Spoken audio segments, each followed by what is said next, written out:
Bismillah. Mga kapatid, payo ko po sa mga kapwa Muslim daiya or mga Muslim debaters, payo ko lang po. Bakit? Kasi nag-obserbar ako sa mga itong taong nag-aangkin na magagaling sa debate, yung mga Christian kapit, yan ni Christian Prince.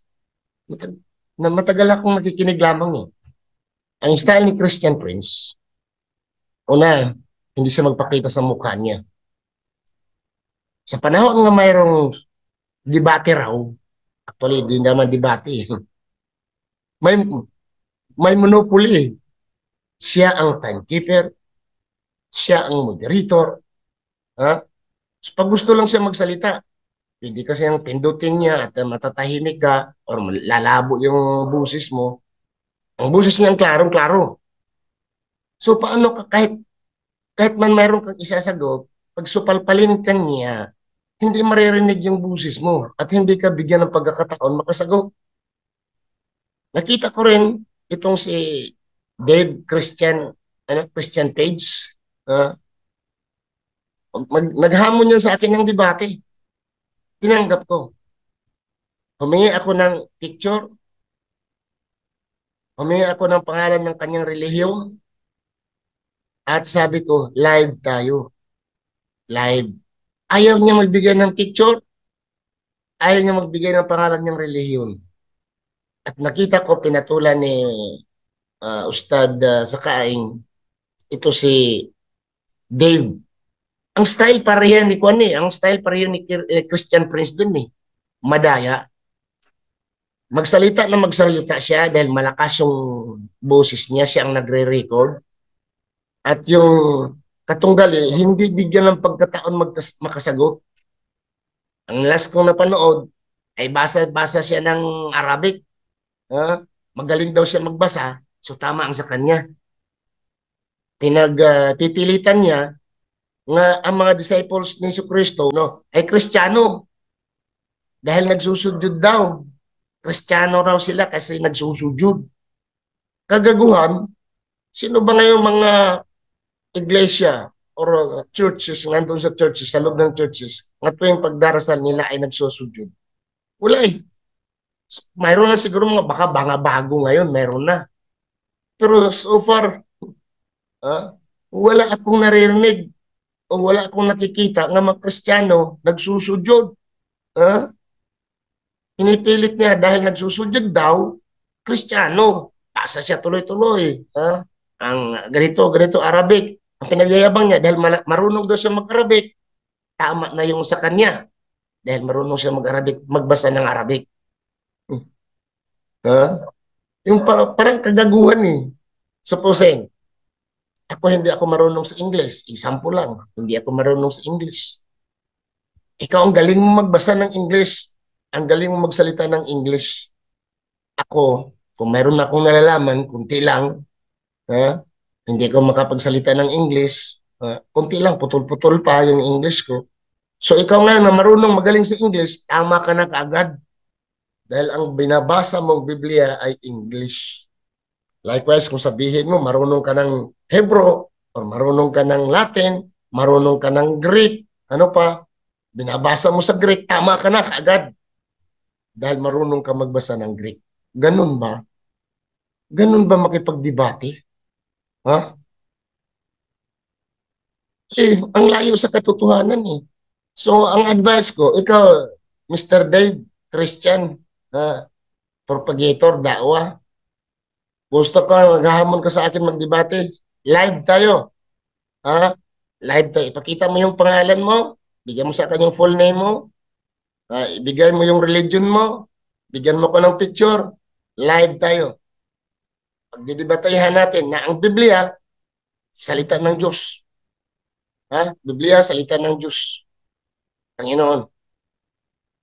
Sige, gusto mo? Gusto mong lengguwahe? Anong gusto mong lengguwahe? Cebuano? Ilonggo? Ano? English? Tagalog? Sige, papatunayan mo ang Biblia. Ay salita ng Diyos. Naghahamon ka, kunwari ikaw, marunong kang magbasa ng Arabic, ay hindi naman ang ang criteria of judging the truth does not mean nga marunong ka sa Arabic, tama ka na. Eh kung ganoon pala lahat ng mga Arabo, pati Christian Arabs, daming Christian Arabs, tama sila. Ito mga daiya, nakagraduate sa Madinah Munawara, nakagraduate sa Qura, nakagraduate sa Egypt, Al-Azhar University, dito nakagraduate sa Pakistan, galing lang mag-Arabic. Tama na rin sila. Dahil magaling sila mag-Arabic. Hindi ganun. Kagaguhan yun eh. Kung magaling ka raw sa Arabic, tama na. Ang binabasa naman, mali. Nagbabasa kasi daw ang mga sahaba ni Jesus Christ, arawi yun, followers of Jesus Christ nagsusujud, therefore Christian sila. Kristiyano bang nagsusujud? Kristiyano bang nagsusujud? So ilang po ang aking advice sa mga kapatid kong mga Muslim. Huwag kayong papatol sa mga taong hindi ipakita ang mukha at huwag kayong papatol kung walang tamang rules at saka walang tamang moderator. Huwag kayong papatol dahil magulo. Kasi karamihan ganyan, bastos, mayabang, kung susuklian mo rin, ganyan na pananalita nila, hindi makikinig. Ang gulo, di ba? Gulo. Dahil gusto lang sila magsalita. Yun ang kadahilan na ayaw nila ng moderator. Dahil gusto lang magsalita. Kung ikaw rin magsalita ka rin, di maggulo na. Pareho kayo, hindi kayo naririnig. Di mo pa? Dapat talaga may moderator, may timekeeper, may specific subject, at yung kalaban mo ay nakikita ang mukha, number one. Huwag kang lalaban kung hindi niyo makikita ang mukha dahil baka, alam mo, baka yung mukha niya mas pangit pa kay sa akin. So, malakihong bagay makikita ang mukha dahil malaman mo sa mukha nagsisinungaling. Malaman mo sa mukha kung natutuwa. Malaman mo sa mukha kung siya nagagalit. So the debate, hindi lamang sa words, kundi expression, facial expression, doon ka rin makahugot ng pananalita sa kanyang itsura. So, yun lang po mga kapatid, aking masasabi. Okay? Ito, Dave Christian, magaling ka, debate tayo. Papatunayan mo ng Biblia ay salita ng Diyos. Papatunayan mo nga si Jesucristo ay namatay at nabuhay muli. Papatunayan mo nga ang kaligtasan ay yung dugo ni Jesucristo. Papatunayan mo nga si Jesucristo nagtuturo ng Christianity. Yun. Pero live. Ayaw kong magtago ka. Magtago. Sabi na for safety reason. Bakit? Natakot ka mamatay? Matakot ka kung mayroong nagbabanta sa iyo, matakot ka mamatay? Sa akin, ang daming nagbabanta sa akin. Hindi ko natakot. Dahil kahit ilang milyon nagbabanta dyan, kung di pa gusto sa itaas, hindi ka mamamatay. Bakit? Kayo lang ba, mga Kristiyano, may binabantaan kayo? Kami mga Muslim rin, binabantaan kami. Ang dami. Binabash din kami. Pero hindi kami natatakot. Go on kung anong plano ninyo, mga kapatid.